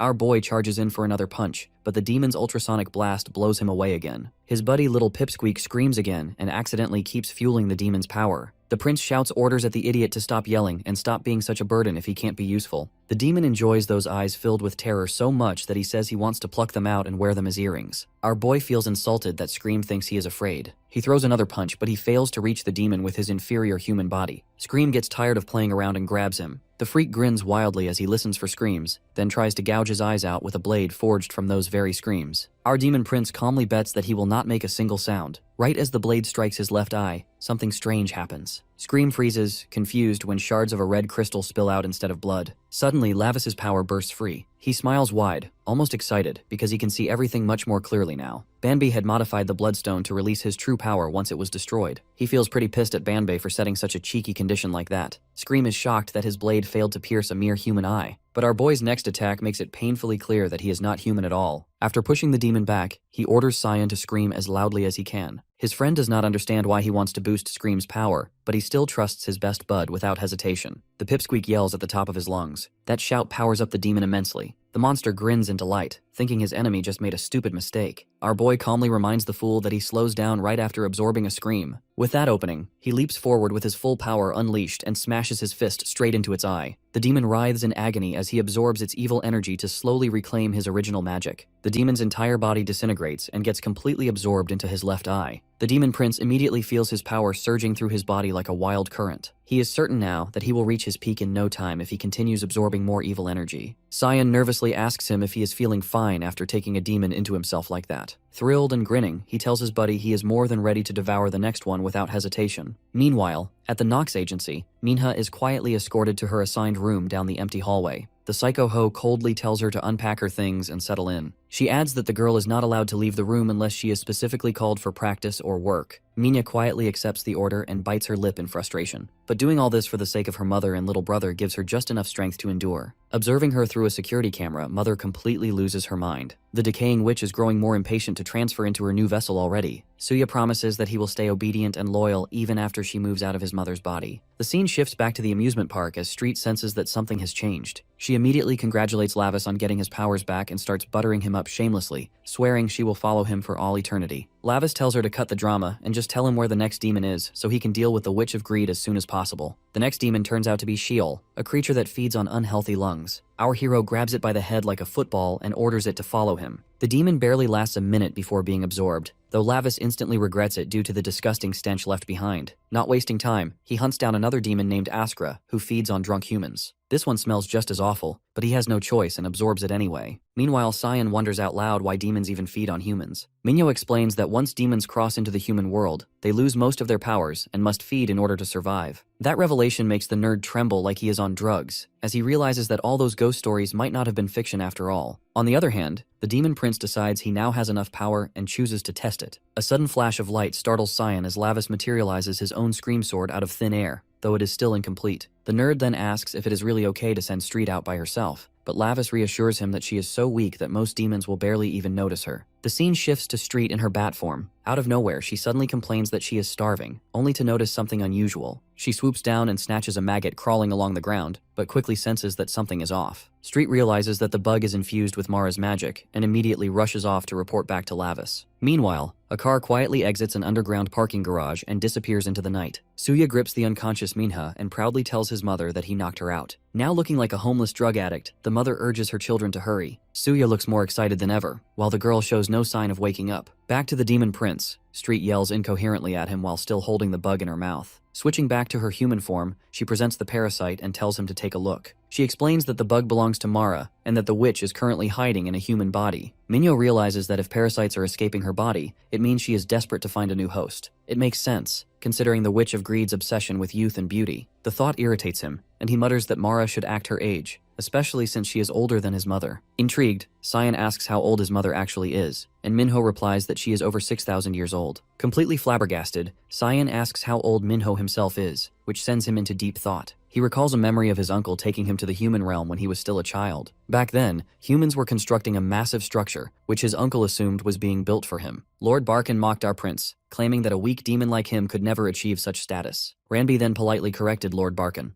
explaining that the structure was actually meant for the celestial being, Ra. This enraged Lord Barkin, who demanded to know why humans were building a temple for someone he had already beaten. Declaring himself the victor, he claimed that the building belonged to him instead. Returning to the present, Cyan grows even more shocked and states that the pyramids were built roughly 4,000 years ago. Street snaps them back to reality and asks what they should do next to save Minha. Lavis sinks into thought, considering the terrifying possibility that Mara may attempt to take over his sister's body. The scene shifts to the demon family arriving at an abandoned building. Now resembling a withered old hag, Mara mutters that the sky was empty when she was born. She limps toward the structure and states that this is the correct location, a fissure between the three realms. After climbing the stairs, they enter an open area and the three freeze at the sight. Standing among neatly arranged flower-infested corpses, Bauer stares at the intruders and demands to know who they are. Mara calmly reveals her identity and declares that she has already claimed this fissure, leaving him utterly stunned. The guy immediately recognizes her as a former member of the 12 Demon Thrones. However, her magic is primitive at best in her current weakened form. He yells at the twins to stay away from his flowers and get out of his territory immediately. The witch admits she is too weak to even walk properly right now, but she lets him know that her children are more than powerful enough to compensate for that. He is mildly surprised to see that she turned the humans into demon hybrids. He thinks she is pathetic for depending entirely on her kids. Mara laughs and says they are merely doing their duty. She orders the druggie to wrap up his ugly garden and leave at once. That insult to his precious garden ticks him off badly, so he tries to attack her without warning. But Suya kicks the failure away to put him firmly in his place. The demoness flashes a vile, satisfied grin. She force-fed her kids water from the demon's soul spring, which is found in the deepest depths of the demon realm. It is the place where all magic originally comes from. The Demon King took it over, so no one else could steal its power. Mara fed all of it to the twins as an investment so they could protect her until she finds out where Serkyle is hiding. The scene transitions quietly to the forest outside. Our demon prince and his best bud follow Street as she tracks down the witch's exact location. They reach an abandoned building still under construction. Cyan thinks they are in the wrong place, but she claims there is absolutely no doubt she is in there. When Cyan asks him to save his sister no matter what happens, he tells the guy they are storming in together. His friend insists he is just dead weight in a fight against demons. But our boy coldly says even he can still be useful as a meat shield. Street wishes him luck for the fight too, but he orders her to accompany him so they can match the enemy in numbers. At this moment, she realizes she swore loyalty to the wrong master. Inside the building, Mara prepares the magic circle and lays her new vessel carefully on it. She makes it clear to Bauer that he needs her to survive in the human realm. Her creepy son asks her to give the clown to him as a toy for running errands. The clown gladly agrees after he was beaten up badly and finally learned his place. Just then, all of them turn their heads in shock at the sudden presence. Our boy casually walks into the room full of mangled bodies with his two sidekicks right behind him. He is surprised to see this is where Youngmu disappeared to after he dismantled his gang earlier. He reminds Sion that he would also suffer the same fate if he were not saved by him back then. Listening to them talk about his subordinates like that, Bauer is furious when he sees the punk who destroyed his entire operation overnight. Suya confirms his assumption that Minha's brother is not human at all, and he asks Mother who exactly he is. Street proudly introduces her master as the Prince of Hell, who exterminated Bauer's entire family without mercy. Mara blows a fuse when she hears he is the son of her sworn enemy. Bauer also loses his mind after learning that he is the executioner who slaughtered his family right in front of his eyes. He realizes this is the perfect chance for revenge at last. The prince is merely a human in his current weakened state after all. Meanwhile, the jealous and delusional witch thinks the queen is so petty that she sent her own son to the human realm just to humiliate her even further. Our boy calmly analyzes the situation, quickly realizing he cannot take all three at at once without risk. To lower the numbers, he orders Bauer the bastard to get out immediately. The guy starts talking trash back because Lavis is no longer the prince he once feared. But he instantly shuts his trap when the prince yells, telling him to leave if he does not want to die here. He orders the fool to tell the other demons about his arrival personally. They better behave during his stay, unless they want to be devoured alive. Bauer is dumbfounded at how he is still able to use magic in his human form. The guy makes a run for it and literally jumps out the building out of pure fear for his life. With that settled, our prince tells the withering hag that she is not allowed to just steal someone's body to feel young again whenever she wants. She goes completely diabolical when he calls her an old hag to her face. That furious shouting puts a heavy burden on her fragile body and makes her cough up blood violently. After calming down, she suddenly cheers up,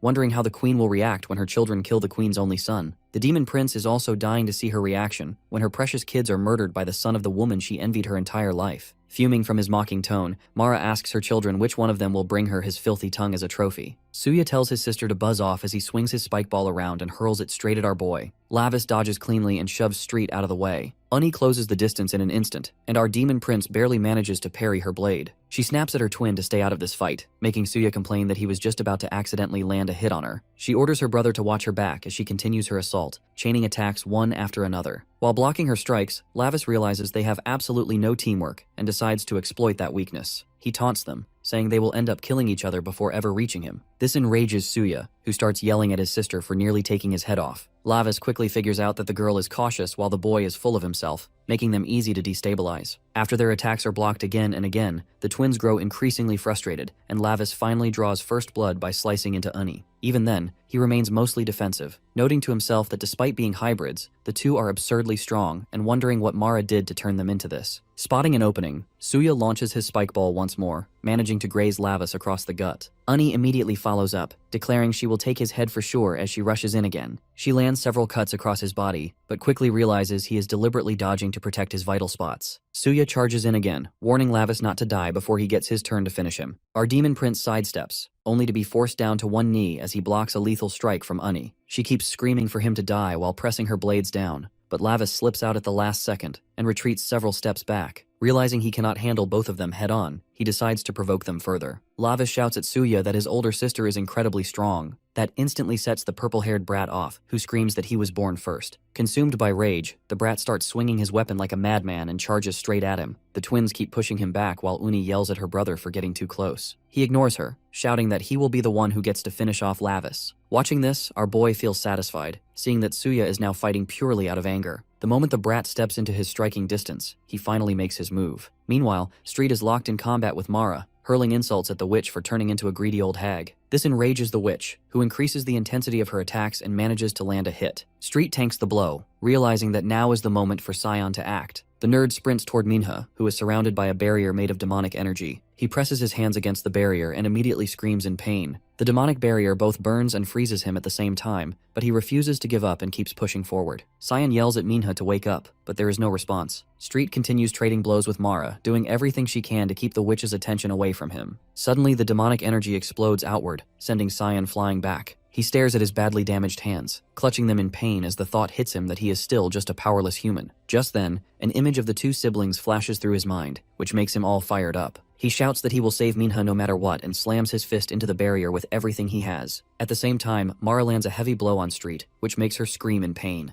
The old hag taunts and tells the girl that playtime is over. Clutching her injured shoulder, Street wonders if this is the true power of someone who sits among the 12 dark thrones. Mara fires 2 projectiles, mocking Street for thinking she would be weak just because she was using a rotting body. The shards pierce Street's shoulders, pinning her to the wall. The witch tells her to stay put and watch what happens to the twig, desperately trying to break the barrier. Street panics and screams at Sion to get away, but the green-haired boy realizes it too late as a sudden spray of blood bursts into the air. Lim Sion crashed into the floor with Mara's filth covering his body like venom. She could melt the nerd and squeeze some nutrients out of the guy. Sion was completely stuck under the sentient filth. Mara lamented wasting too much time on useless things when the perfect vessel was free and open to enter before her. The Witch of Greed sang her disturbing prayer, calling the darkness to hear her demands and invoking the fulfillment of her oath. While the ritual proceeded, young Minho was being constantly hounded by the Dumb and Dumber demon twins. His scream blade and level of swordsmanship proved to be an impenetrable combo. Thankfully, Han Young and Han Su actively refused to work together. They saw each other as competition instead. While Han Young pulls ahead, Han Su was mysteriously captured by a magical lasso. He was dragged into the sidelines, constricted and gagged. His captor was none other than Jin Jae-hee. For some reason, she referred to Minho by his original name, Lavis. In the middle of all the chaos, the witch crawled over young Minha's unconscious body to puke her filthy soul into a new vessel. After being forced to take it all in, Minha opened her eyes, and her determined gaze was replaced by insanity. With the perfect vessel finally obtained, the senses of a fresh body hit different. Mara vowed to enjoy such beauty forever. By the looks of it, their mission failed. Cyan, Strida, and Minho were unable to prevent the ritual. To make matters worse, the Prince of Hell still has his hands full trying to break free from the constant twin assault. Lurking behind the dark, Jae-hee intently watched Lavis's every move. She was love-struck by his new appearance. The demon who took over this body, Beltia, had to avert her gaze and focus on the tricky situation at hand. She was at a crossroads. If she steps in to help, Lavis will see her. Just imagining an interaction with him was enough to turn her into a shy mush. While his captor was busy with her delusions, Han-soo tried to catch his twin's attention for help. Han-young sharply picked up on her twin's plight, but she's busy trying to contain Minho's onslaught. She could only curse that idiotic brother of hers while defending. Mara also took notice of her son's condition and easily freed him from the restrictions. Han-soo told his mother what happened. There's a rat in their midst. Aside from that annoying complication, Mara can't complain.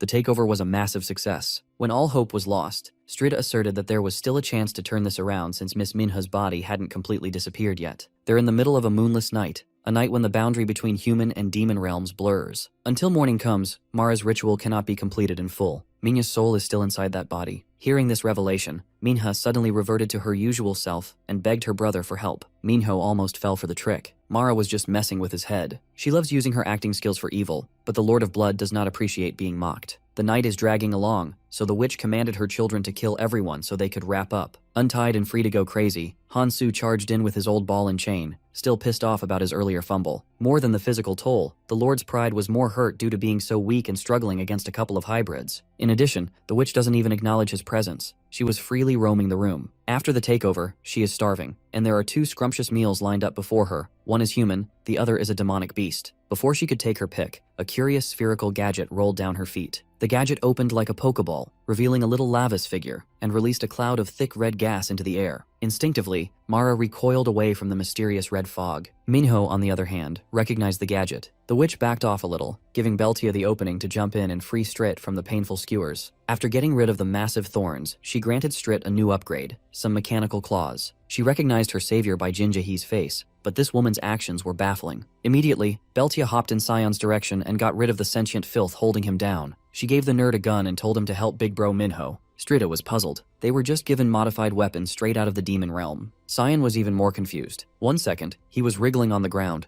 The next, he was standing with a gun in his hand. The gun shocked his body in an unnatural way. His head felt strange, and his heart pounded like crazy. He grew dizzy and had a hard time breathing. Mara was caught off guard and was equally stumped. Strit took advantage of the mess and closed the distance between her and the witch. Even at melee range, Mara mocked her for slipping on a toy in her hands while no one was looking. Mara's arrogance caused her to slip up and lose a hand. Those claws weren't toys after all. But if the problem was simple weaponry, the witch could simply devour the whole thing. Her severed hand sprouted filth tentacles that were impossible to cut through. It's apparent that Mara is starting to adapt to Minha's body. Dragging this any longer will worsen the odds of rescuing the poor girl's soul. The witch wanted nothing more than to get a taste of fresh demonic beast meat. Luckily, Strida spotted the umbilical cord connecting Minha's body to Mara's dragon core. Since Minha is just an ordinary human, she can't possibly accept all of Mara at once. To defeat the biggest threat in the room, the magic circle must be busted wide open, and the umbilical cord must be severed. After being forced to tank a mysterious awakening, Lim Sion's breathing stabilized. He grabbed onto the modified gun tightly and assessed his current situation. He also focused on the dragon core connected via the cord and the incomplete ritual. If he could just eliminate the magic circle, an opening should present itself. Surprisingly, Sion's desire to do just that activated something in his subconscious. As if a switch was flipped inside his head,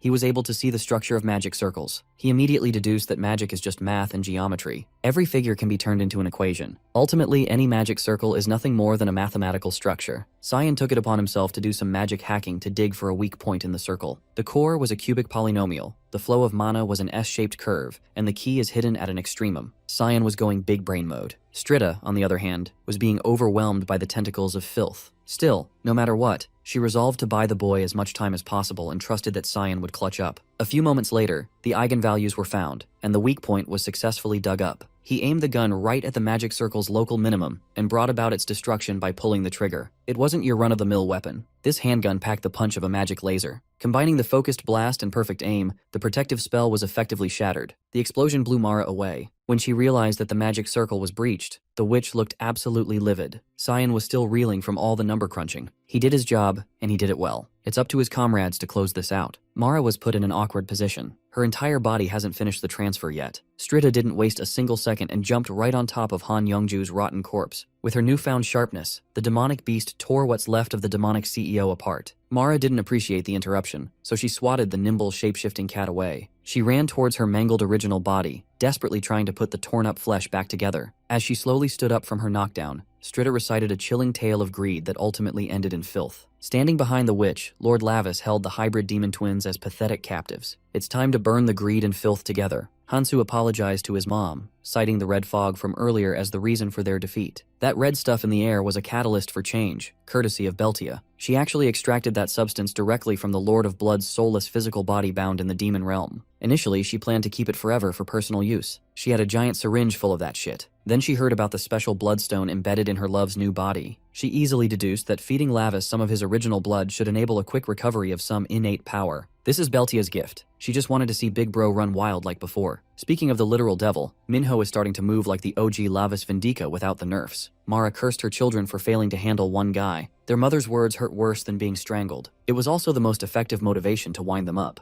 Hansu and Han Young broke free of the Lord's grip and resumed their murderous attempts. Su's ball and chain danced aggressively, and Young's dual blades slashed mercilessly. The best of their efforts was futile in the face of true power. Mara questioned why the prince of the demon realm would risk his life for a mere human. The girl's not even his real sister. It doesn't make sense. His reasoning was simple. He's going through all this trouble because of Minha's cake. His sister's cake was simply too delicious to let go. The cake Minha fed him did not taste as though it belonged to the human realm. It had a flavor found only in the heavenly realm. For the uncultured, this man's reason didn't even make sense. He's a demon talking about the taste of the heavenly realm. If the twins just gave each other cake from time to time, perhaps they would understand. But since they chose to continue hounding the prince of demons, their blood shall spill. For every droplet he tasted, Lavis grew more emboldened. You see, the twins weren't always like this. Little Han Young used to be a perfect student academically. Little Han Su was extremely diligent when it came to housework. No matter how hard they tried to be good kids, all they ever got from their mother was insults and cruelty of all kinds. They lived their young lives desperate for mommy's praise and approval. One day, the family of three went out to a cafe. As usual, their mom saw a young, pretty lady, and the bitter hag started berating her in secret. Little Han Young interpreted her mom's immature outburst as a problem to be solved. The kid ran towards the pretty lady and deliberately tripped, spilling the drinks in her hand into her white top. Han Youngju played the part of a concerned and apologetic parent while pushing her daughter out of the scene. As soon as they were out of the cafe, the polite mask melted, and Han Youngju's sinister smile surfaced. For the first time since she gave birth, the witch lavished Mara with compliments and praise while hugging the little girl tenderly. Seeing Young's awful actions get rewarded with sweet validation, Han Su swore to take care of the next annoyance. Tormenting pretty people that mom doesn't like gives the twins a sense of purpose. If they hurt the people mom hates, they were showered with praise. This way, the witch brainwashed her own kids to be obedient little slaves. Anything mom says is of the highest importance. When mom says kill, the child must say yes. By deleting problems in a bloody fashion, the poor twins were able to receive Mara's fucked up version of love. It was a disturbing way to live, but the demon prince respected Mara's long game. He's being forced to reckon with the product of such a cruel parenting method, and it was troublesome. Even now, the twins are still competing over who gets to kill the target for mommy's little reward. Brandishing his blade, the prince reveled at the oddities of magians and demons. In a single smooth movement, he painted the floor with hybrid blood by chopping off one of Hansu's arms. Mara took note of the change in Lavis's eyes. She's seen something similar to his unbridled confidence and power before. Right now, the prince is moving like his uncle, the progenitor of violence, Barkin. Missing one of his limbs, Hansu rolled around the floor in agony while his sister cursed him out for being an idiot. Provoking the twins even further, Minho implied that Hansu must be the little brother. Hansu blamed his sister for screwing up and costing him an arm. While the twins bickered in the middle of an active war zone, the man on the other corner loaded up an attack. If these two just continued their infighting, the prince would have an easier time. Surprisingly, Han Young forcefully grabbed her bleeding brother from the floor and used him as a meat shield to dampen Minho's assault.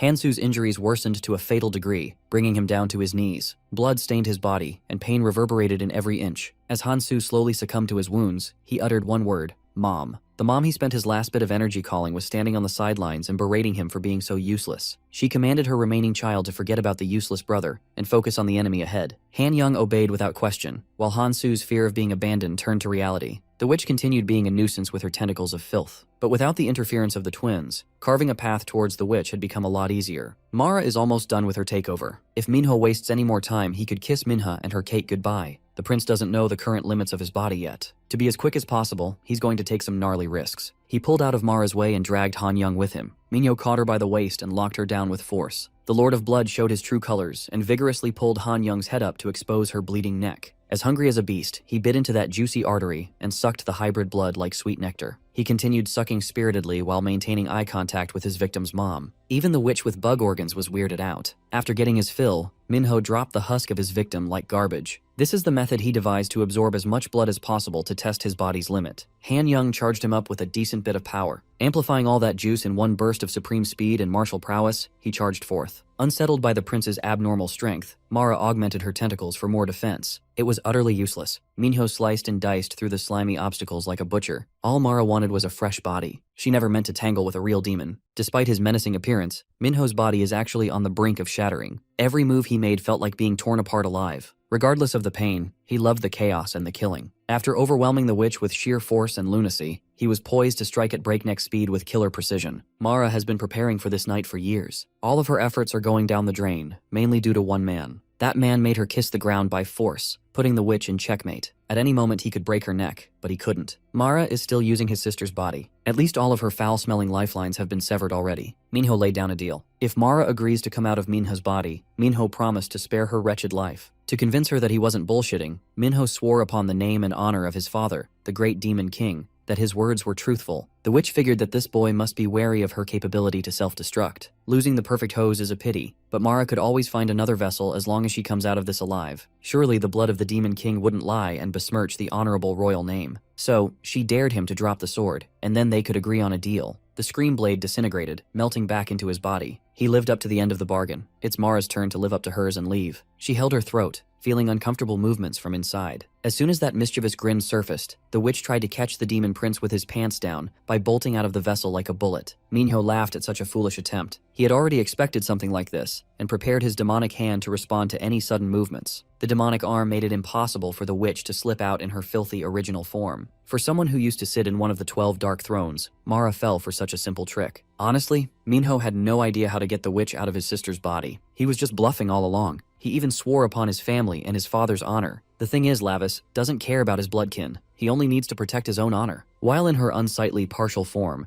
the witch felt real dread for the first time in a while. She even resorted to desperate pleading, but Minho continued yanking her out until Minho was cleansed of the filth. Surrounded by the flower farm of corpses, he held the Witch of Greed's life in his hand. Mara tried to bargain, promising to do whatever his heart desires in exchange for mercy. At that point, she was truly willing to do whatever it takes to cling to her pathetic existence. Behind Minho, Han Young wobblily stood up, having miraculously survived. The hope and brutality sparked in Mara's eyes as she beckoned her little girl to kill Minho. Han Young mustered every bit of strength left in her body, but was stopped short by a fitting intervention. Hansu slipped back to life for a few more seconds to get up and take his twin to hell with him. He'd rather have a draw than let her take all the credit again. He will only feel okay dying if Han Young follows suit. Ultimately, the twins were born together. They lived life together, suffered together, and died together. Witnessing the consequences of being a bad mother had Mara cursing her head off in rage. Minho was appalled by this dysfunctional demon family. With her last card out of play, Mara continued her begging strategy, swearing to never touch young Minha ever again. She even swore that Lavis's mom was like a sister to her once. If he doesn't believe it, he could ask his mom, Aeneas, to verify.